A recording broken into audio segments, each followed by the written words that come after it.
அதிகாலை பூக்களையும் மிஞ்சி விடுகின்றது இந்த குழந்தைகளின் இனிய புன்னகை.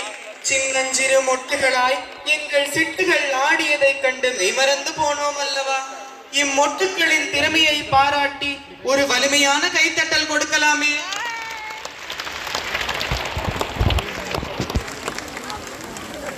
இயற்கை ஒரு அற்புதம். இயற்கையை கடவுளாக கொண்டாடும் பாரம்பரியம் கொண்டது நம் நாடு.